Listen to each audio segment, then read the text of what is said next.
Olá, muito bom dia. Sexta-feira, 17 de janeiro e já tem o seu Povo News primeira edição no ar ao vivo. São exatamente 8 horas e 3 minutos. Eu sou Ítalo Coriolano, fico aqui na sua companhia durante uma hora e um pouquinho, levando até você tudo que de mais importante aconteceu ali no finalzinho da quinta-feira ou agora no início da sua sexta-feira. Sextou aqui com a gente com muita informação, notícias, análises, bastidores e claro que você é peça fundamental, protagonista aqui do nosso Povo News primeira edição, por isso que eu peço todo dia, deixa aí o seu like, a sua curtida, participa da nossa enquete, que já inclusive eu trago uma primeira parcial. A enquete é exatamente ligada ao tema principal do nosso programa de hoje, a decisão final do ministro Alexandre de Moraes em relação a um pedido do ex-presidente Jair Bolsonaro para acompanhar de perto, in loco, a posse de Donald Trump para o seu segundo mandato como presidente da República.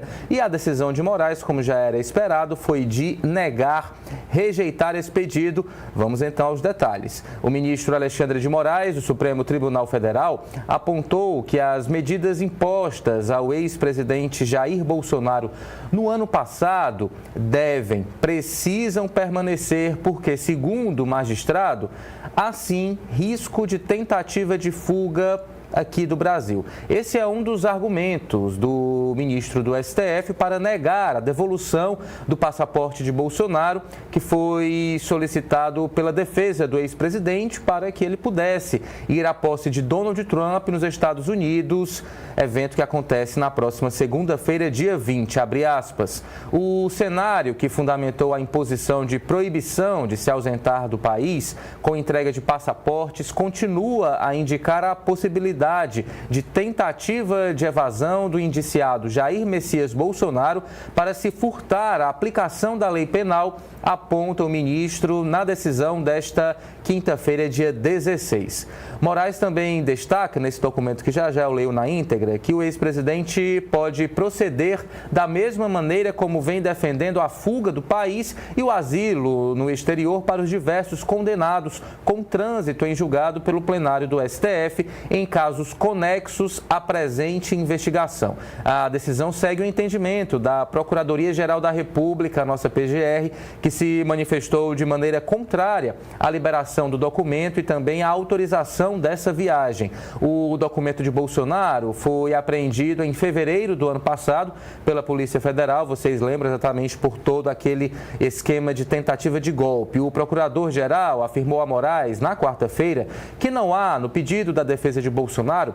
evidência de que a viagem aos Estados Unidos acudiria a algum interesse vital do ex-presidente, capaz de sobrelevar o interesse público que se opõe à saída dele do país, ou seja, o interesse privado não se sobrepõe a um interesse público. Está aí na tela uma parte da decisão, vou pedir para a nossa produção ampliar para a gente conseguir aqui ler então essa parte importante e argumentativa de Alexandre de Moraes para decidir barrar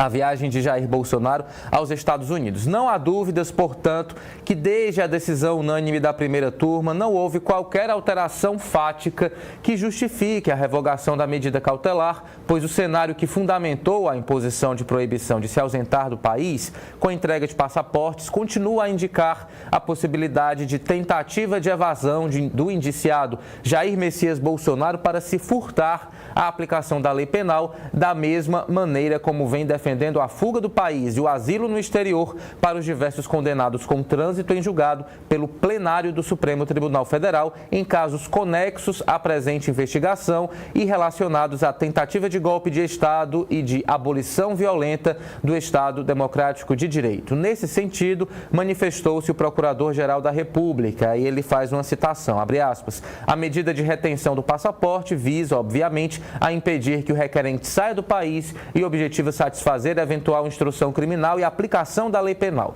A cautela se baseia, portanto, em razão de ordem pública, com o objetivo de preservar substancial interesse público no contexto de investigações criminais, do que resultou. Esse é um argumento do Procurador-Geral da República que o ministro Alexandre de Moraes incluiu nessa decisão que foi divulgada ontem.